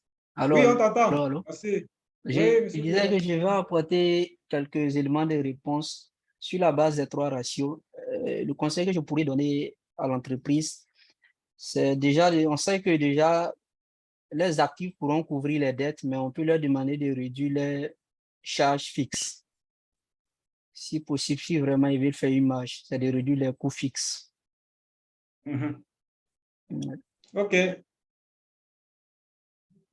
Monsieur Koulibaly propose de réduire les coûts fixes. D'accord. Guy Bertrand, qu'est-ce que toi-même tu proposerais? Alors, jusqu'à présent, j'ai du mal à avoir une proposition claire parce que le diagnostic est encore bloqué dans ma tête, quoi. Ouais, parce qu'il Quelqu'un faut, d'autre a une proposition? il faut pouvoir bien comprendre ce qui se passe. Parce que j'ai quelque Ouais. part qu'il a de l'argent, après j'ai que son actif n'est pas l'argent. Donc, il y a un truc qui n'est pas OK dans mon cerveau. Qui n'est pas clair, oui. Oui. Tout à fait. Quelqu'un a une proposition? Bertrand? Amine? Monsieur Ouattara? On a un cas de figure là. Il n'est pas autonome, il n'est pas suffisamment liquide, mais il est solvable. En même temps, la trésorerie aussi à 17 millions. C'est à 17 millions. Ouais, ça fait beaucoup de réflexions. Guy Bertrand n'a pas tort. Quand on parle des millions, il faut qu'on soit clair. Sauf si on décide de les recapitaliser. Vraiment. Parce que parfois, tu tournes avec l'argent de quelqu'un, jusqu'au jour où il te demande de rembourser, tu te rends compte que tu n'avais rien. Voilà, ça commence à venir. Que toi, quelqu'un, jusqu'au jour où il te demande de rembourser, tu te rends compte que tu n'as rien. C'est ça, voilà. Tu vois, c'est une prise de conscience déjà. Quelqu'un veut s'essayer? Quelqu'un? Peut-être je vais vous faire une proposition. C'est vrai qu'on va dépasser le temps, malheureusement. On vous demande pardon pour ça. Mais vous pouvez voir aussi l'intérêt de l'analyse financière là. Vous voyez mon écran, n'est-ce pas? Oui, oui. Bon. Vous voyez, regardez, dette financière. Vous avez vu? Vous voyez, dette fournisseur. Jusque-là, tout est bon. Mais il y a ça, le stock. Il a beaucoup de stock. Il a beaucoup de stock. Il a beaucoup de stock. Donc, il se finance, il fait des stocks et on a tendance souvent à se protéger par les stocks, à faire de grands stocks qu'on n'arrive pas à écouler rapidement. Et du coup, il se met à anticiper, tu fais de ces stocks. C'est très bien avec les fournisseurs ont un délai, mais vu que ça ne retourne pas, il va se retrouver en difficulté parce qu'après, il faut payer le fournisseur, il n'a pas fini le stock, il va aller vers la banque pour prendre un autre financement. Et vous voyez que c'est quelqu'un qui se trouve dans une situation compliquée parce qu'il a fait la situation sur stock en fait. Vous voyez ce que je viens de dire? Voilà. Donc maintenant, il y a deux hypothèses. Soit il peut être la situation sur stock, vous allez avoir un cas de figure, quelqu'un qui a des créances énormes. On va plus avoir un cas de figure où le poste client est élevé. Et là, si le poste client est élevé, il faut le faire baisser. C'est bon? Oui. Voilà, vous voyez que l'analyse financière est passionnante. Maintenant, mais ce qui est intéressant, c'est une analyse croisée. C'est pour ça que la question était bonne parce qu'il faut croiser les différents ratios pour tirer une conclusion. Ouais, parce que là, on a conclu que la solvabilité, c'est là. Donc, ça veut dire qu'il faut agir sur, s'il est solvable, c'est sur ça, c'est là qu'on va aller regarder pour voir qu'est-ce qui pose, qu'est-ce qui cloche. Et s'il faut agir sur la solvabilité, il faut jouer sur les stocks pour faire évacuer les stocks. Et dans ce cas de figure, par exemple, vous allez voir parfois que les stocks sont assez. Vous trouvez qu'il y a sauf si c'est encore des yeux, c'est grave. Ouais. Si vous arrivez qu'il y a des produits qui sont qu'on ne peut plus vendre, vous voyez que c'est la catastrophe.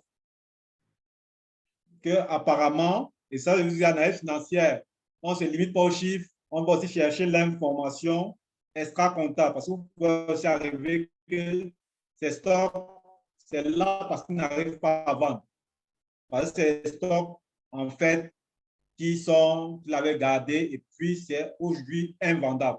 Vous pouvez arriver à ces cas de figure-là. Donc, c'est pour ça qu'il faut croiser et aller chercher l'information pour confirmer et aussi suivre sur plusieurs exercices. Parce que si ça se répète sur plusieurs exercices, vous allez creuser maintenant pour voir pourquoi ces stocks sont toujours à ce niveau. Ouais. C'est bon pour tout le monde. Oui, c'est bon. Pour moi, ça marche. Pour moi. Tout le monde est content. Tout le monde est d'accord avec. Voilà. Voilà, c'est ça qui fait le charme donc, de l'analyse financière. Ça veut dire que le plus important, ce n'est pas les ratios, mais c'est les décisions derrière que vous allez prendre, les décisions, le plan d'action que vous allez mettre en avant. Mais ça vous donne des pistes pour chercher, pour fouiner, pour savoir où fouiller. Ouais, c'est pour ça que quand vous avez posé les 3 ratios, je dirais que c'était une très bonne question parce que là, cette nuance-là, ce contraste nous amène à dire qu'est-ce qu'on va préconiser. Et là, on commence à dire, OK, on va aller regarder les stocks. Parce que quand on regarde les autres postes, vous regardez les postes clients, vous regardez les postes fournisseurs, vous regardez les postes... Voilà, il y a que... Oui? J'ai une préoccupation là. Ressources stables propres est égal à quoi? C'est ressources stables qui appartiennent à l'entreprise. Donc, ici, les ressources stables propres, ce sera, et ça, c'est propre à l'analyse financière, ce sera capitaux propres. Normalement, vous mettez capitaux propres plus l'amortissement que vous voyez là. C'est pour ça qu'on a reçu. Pourquoi on met l'amortissement? Ça, c'est je tombe vite sur la question. Parce qu'en fait, l'amortissement, et ça, au-delà de l'écriture comptable, l'amortissement, c'est une réserve qu'on fait pour pouvoir renouveler une charge qui n'est pas décaissable. Donc, une ressource pour renouveler l'équipement. Oui, donc, oui. du coup, c'est une solution de financement interne à l'entreprise. Donc, ne faites pas seulement, l'écriture, mais on oublie que cet argent, en fait, on doit pouvoir le mettre de côté pour pouvoir renouveler l'équipement. Et en analyse financière, on va prendre ça, on va prendre vos actifs, on va comparer vos amortissements pour voir le niveau de vieillissement. Si ça tend vers 1, le plus souvent, vous verrez que les entreprises, donc, le rapport entre l'actif immobilisé et l'amortissement tend vers 1, sont les entreprises où il y a beaucoup de coûts de maintenance. D'habitude, c'est ça parce que l'équipement est vieillissant. Et là, vous pouvez prescrire de renouveler l'équipement. C'est-à-dire que le cas qu'on a eu en amont où le tracteur, le moteur était totalement caduc.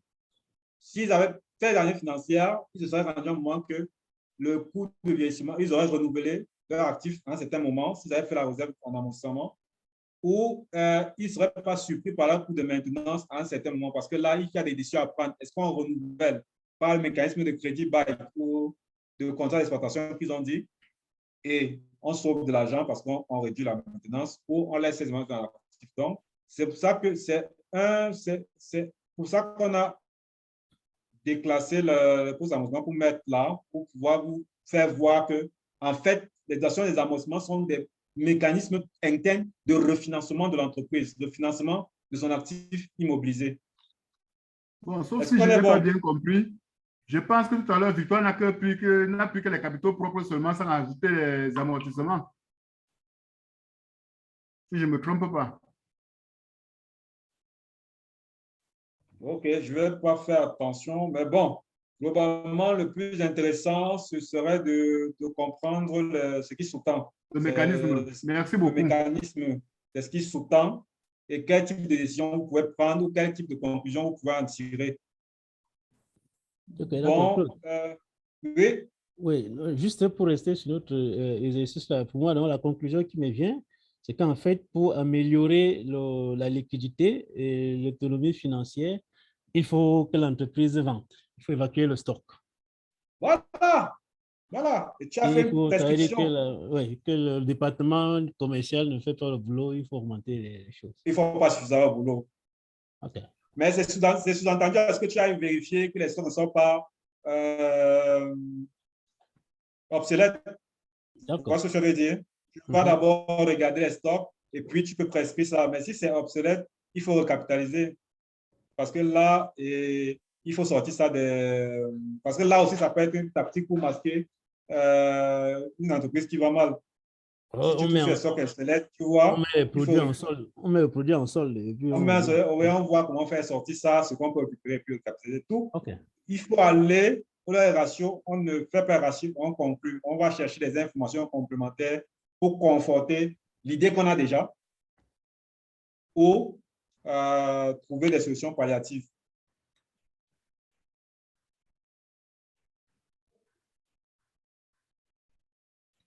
C'est bon? Ça marche pour moi. Oui, c'est bon. Oui. D'accord. Donc, bon, mais pour ce qui est comment on appelait ça? Des objectifs de cotation pour les ratios, c'est dans la ressource complémentaire qu'on vous a donnée par rapport à l'exercice et les types de conclusions qu'on peut tirer en considérant la ressource complémentaire, vous aurez amplement d'informations sur les types de conclusions qu'on peut tirer par type de ratio. Donc, mais il faut toujours les croiser. Il y a deux règles fondamentales. Quand vous avez calculé les ratios, calculez-les sur 2-3 ans et croisez-les entre eux pour voir ce qui en émane. Et ces contrastes qui vous permettront de faire de très bonnes analyses, de tirer de très bonnes conclusions et vous impacterez forcément l'entreprise si vous avez cette démarche-là. Non, Claude, ce n'était pas dans les ressources complémentaires, c'était avec l'exercice. On les a Avec l'exercice. après cours, on les a mis. Ouais. Voilà. Avec l'exercice, on a joint à l'exercice justement pour que vous puissiez construire ce petit complément à l'exercice. Sous cette annexe à l'exercice qui vous permettra de voir quelles solutions qui peuvent être formulées et toujours croiser les ratios entre eux, faire sur plusieurs exercices pour pouvoir avancer. Bon, est-ce qu'on laisse Victoire présenter la deuxième partie? Victoire, si je peux présenter la deuxième partie très rapidement, ton exercice. Victoire est là? Je suis là. D'accord, merci. Mais je n'ai pas vérifié mes montants. Je ne sais pas si c'est bon. Mes montants là, ne sont pas vérifiés. Au-delà du calcul, pour moi, si on a la logique, c'est déjà bon. Le reste, ça va aller.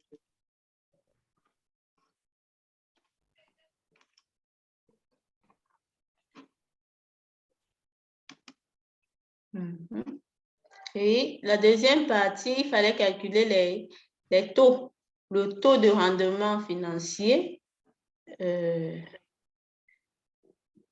l'évolution du chiffre d'affaires, le taux de rendement et la capacité d'autofinancement, la capacité d'endettement. Bon, pour le taux de rendement,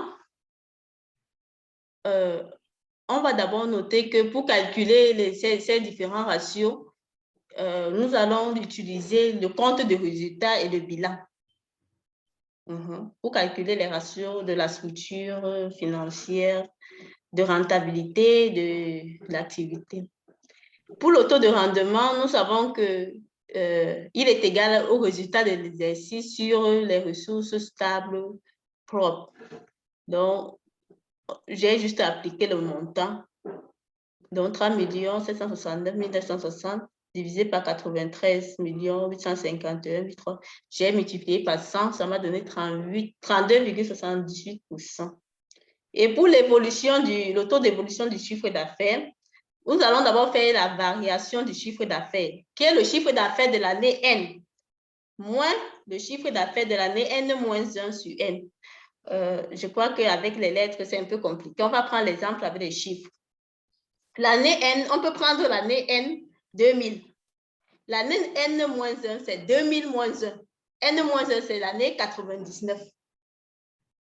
Donc, on fait donc la variation du chiffre d'affaires de l'année 2000. On calcule la variation en faisant le chiffre de l'année 2000 moins le chiffre d'affaires de l'année 99 si le chiffre d'affaires de l'année 99 fois 100, ce qui nous donne un taux de croissance de 9,08. Le taux de rendement économique, c'est le résultat d'exploitation sur les ressources stables.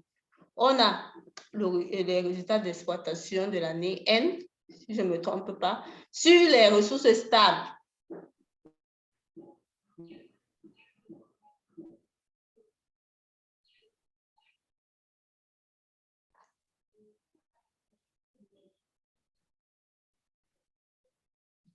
On a perdu Victoire. On a perdu Victoire là.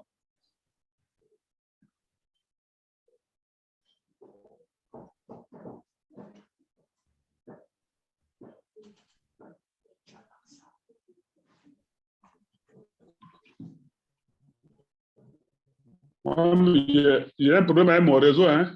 Ah.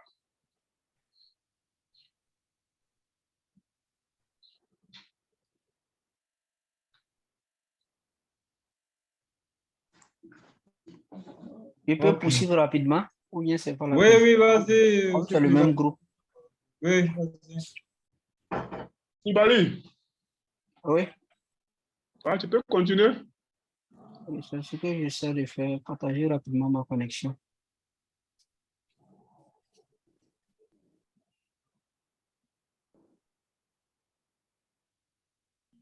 C'est bon, vous voyez mon écran? En train de charger. Ah, ok.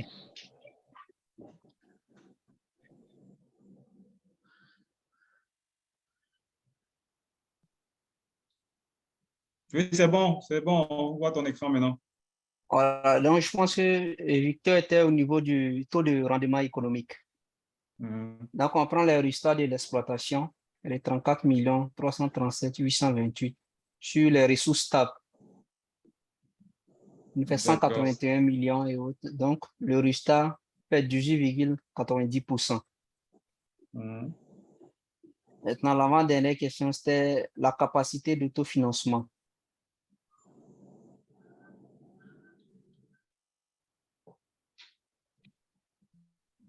Donc là, on prend déjà ça qui fait 38 millions.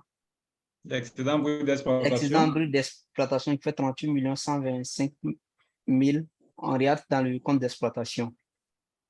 Et ici, on prend les revenus financiers. Ils font 1 429. Le produit AO, 285 714. Les frais financiers, moins 500 000. Bon, au niveau des impôts, là, bon, je n'ai pas impôt sur les sociétés. On a eu deux types d'impôts dans le compte d'exploitation. Impôt sur les revenus et impôt et taxes, mais j'ai pris plutôt impôt et taxes. Je ne sais pas si c'est correct. Moins 447 886.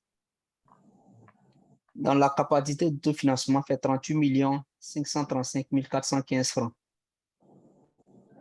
Et la dernière question était la capacité d'endettement de l'entreprise. On évalue sur les dettes financières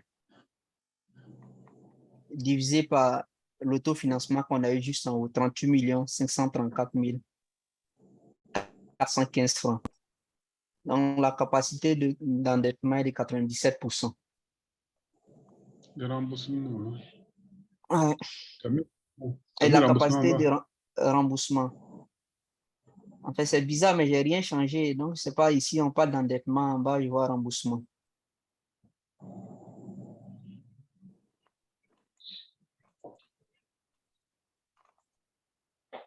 Ok, c'était... D'accord. Monsieur Koulibaly? Oui, oui. Vous revenez sur la question, quelle est la capacité, l'autonomie financière là? Ah oui. Vous pouvez un peu zoomer? D'accord.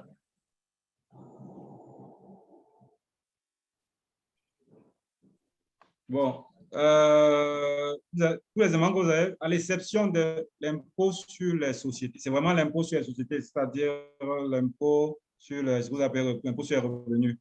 C'est cet élément qu'on prend à ce niveau-ci.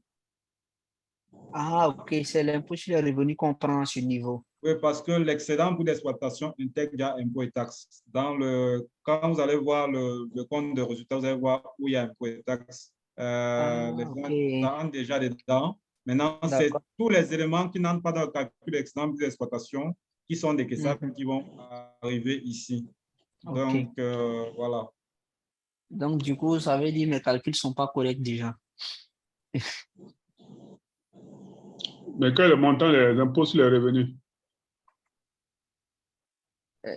On a ça dans le fichier Excel là, mais je n'ai pas ça ici.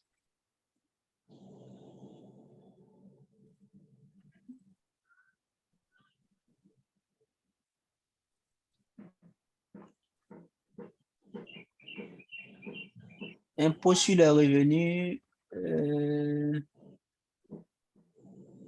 a fait moins 4 444 171 francs. Impôt sur le résultat. Oui, c'est ce montant qu'on prend à ce niveau-là. Et vous voyez que c'est voilà. C'est ça que vous avez dû mettre là-bas. Oui, je vois déjà. D'accord. Là, cette notion aussi est fondamentale, capacité d'autofinancement. Je donne vite une explication rapide. C'est que vous savez, quand vous faites des affaires, c'est si la capacité de financement dit si on paye tout au comptant et on règle tout au comptant, c'est que si vous payez vos fournisseurs et que les clients vous payent au comptant, vous êtes capable de générer une trésorerie de 30, ça va donner quelque chose comme 34 millions. De 34 millions, je n'ai pas le, attends, vous pouvez être au partage. OK. Moi, je partage le résultat. J'explique rapidement. J'admets victoire. Là, on est vraiment en train de divorcer. Donc, rapidement, ici, ça veut dire quoi? Si on règle tout au comptant, ça c'est la trésorerie potentielle de l'entreprise. Vous êtes capable d'avoir une trésorerie cash, par exemple, une trésorerie de 34 millions 539 130 francs. Et malheureusement, c'est une coquille. Normalement, ici, ce qu'on cherchait à la slide suivante, c'était la capacité de remboursement. Ça veut dire, est-ce que votre capacité d'autofinancement, par exemple, va permettre de couvrir vos dettes financières? Ouais, tout à l'heure, on avait dit que ça n'allait pas. Au bilan, quand on a calculé l'autonomie, on a dit que ça n'allait pas. Vous voyez qu'en voyant ce que l'entreprise peut générer en termes de cash, on voit que c'est en dessous de son niveau d'endettement. Ça veut dire que même si tout est réglé au comptant, et c'est ça que je vous posais la question des stocks là, même si tout est réglé au comptant, si tout est réglé, on ne parviendrait pas à payer la dette à la banque. Je ne sais pas si vous voyez. Ça vient corroborer la dépendance à la banque qu'on avait identifiée au préalable au niveau du bilan. Donc, ça vient confirmer Victoire est revenu. M. Koulibaly a pris le relais, donc on vous remercie pour l'exercice. C'était très bien. OK. Voilà. Donc, ça vient corroborer, l'analyse du compte de résultat vient corroborer les idées ou l'orientation qu'on a commencé à nous donner, les indications que nous donnait déjà le compte de résultat. Ce que je voudrais que vous reteniez ici, c'est que cette analyse, on fait une analyse croisée, bilan, compte de résultat, et vraiment, c'est là où on va pouvoir tirer les conclusions. Et ça permettra de faire, avec cette batterie d'analyse, de donner un avis confortable. Voilà, n'oubliez pas que c'est un jugement de valeur. Donc, vous devez être le plus objectif possible. Et en croisant les ratios, les différents ratios, vous êtes certain vraiment que votre jugement n'aura pas de biais. Plus des informations extra que vous pouvez avoir. Maintenant, très rapidement, vu qu'on a vraiment abusé aujourd'hui sur le je passe rapidement à ce qu'on attend quand on fait des analyses financières. Si vous voulez analyser l'activité et sa rentabilité, le plus souvent, il faudra suivre la variation du chiffre d'affaires dans le temps, c'est-à-dire voir, on a parlé du ratio, je ne vais pas sur les chiffres, mais voir comment évolue le chiffre d'affaires. Est-ce qu'on est dans une phase de croissance? Vous commenterez l'évolution du chiffre d'affaires. Est-ce qu'on est en dents de scie? Est-ce qu'on est en progression? Est-ce qu'on est en régression? Et le contenu, quand vous avez vu, il faut décomposer le chiffre d'affaires, c'est-à-dire si quelqu'un fait des mangues, des papayes, je ne sais pas moi, et des oranges, il faut aussi aller voir comment évoluent ces différents centres d'activité-là dans le chiffre d'affaires. On peut avoir une croissance au niveau des fruits comme l'avocat et avoir une baisse de chiffre d'affaires au niveau de notre fruit. Donc, après, vous avez analysé l'évolution de la marge brute, voilà, sur le temps, peut-être sur 3 ans. Idéalement, on demande d'analyser sur 3 ans. Vous allez avoir une analyse de la valeur ajoutée, comment ça évolue, l'excédent de coût d'exploitation, le compte de résultat, le compte courant, le résultat courant. Et puis, vous allez voir le résultat exceptionnel. Le résultat exceptionnel, si vous pouvez être dans une entreprise qui est en train de vendre des actifs, ce n'est pas la vocation première de l'entreprise. Donc, si vous avez une entreprise qui est rentable parce qu'elle fait une cession énorme de ses actifs, vous voyez que vous ne pouvez pas conclure qu'elle est rentable. Vous allez voir, par exemple, une entreprise qui se met à vendre son parc d'équipement, d'investissement, d'immobilisation active, par exemple. Elle peut vous afficher le résultat alors qu'elle est dans une situation de désinvestissement. Donc, ça, vous avez vos questions. Pourquoi elle vend? Est-ce qu'elle est en train de changer d'activité? Est-ce qu'elle n'est pas dans une situation où elle est en train de partir, quoi? Elle est en train de quitter.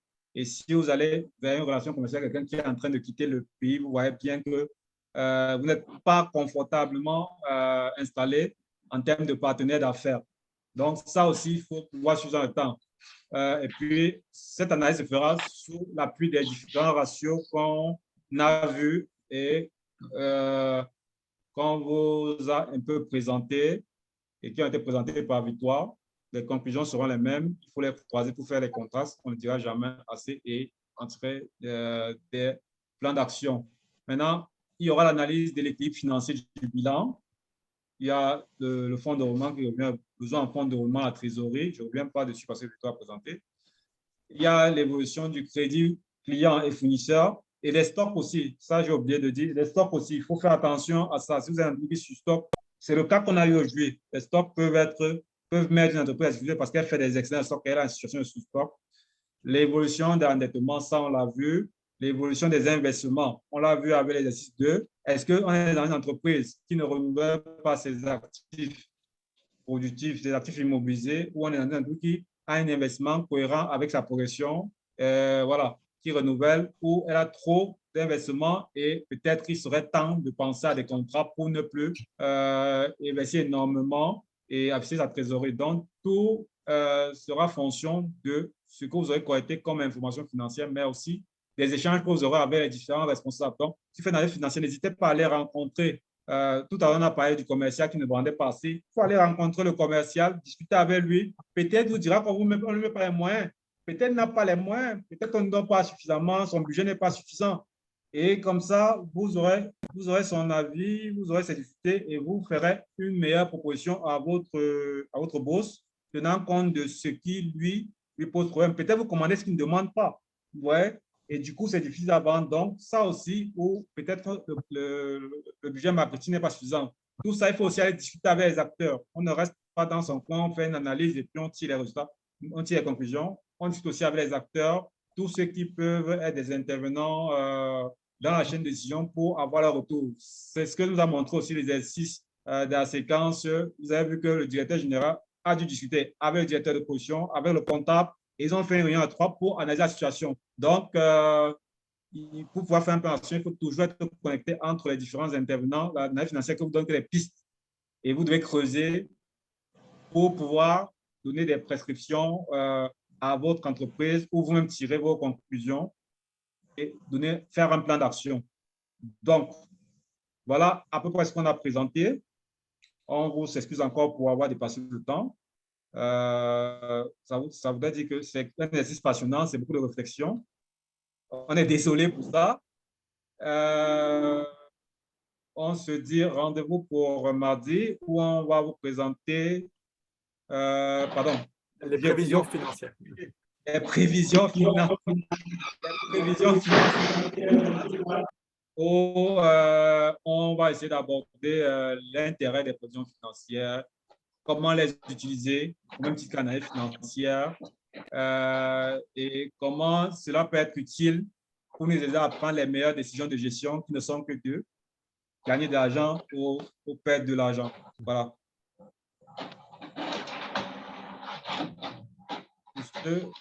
Jean-Hugues, je ne sais pas si tu as quelque chose à compléter. Non, rien du tout. S'il n'y a pas d'autres questions, merci à tous. Désolé d'avoir débordé sur le temps.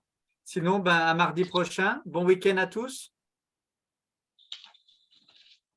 D'accord, bon week-end. Bon week-end, au revoir. Merci Hugues, merci Claude, bon week-end. Bon week-end également à vous. Bye bye. Bon week-end. Ceux qui n'ont pas encore soumis, vous pouvez. D'accord. Pour ceux qui n'ont pas encore soumis, Victoire. Vous pouvez faire l'exercice. Oui, Lamine. Oui, Lamine. On n'a pas de jeunes là. Bon week-end. Bon week-end, Merci. On n'a pas de jeunes.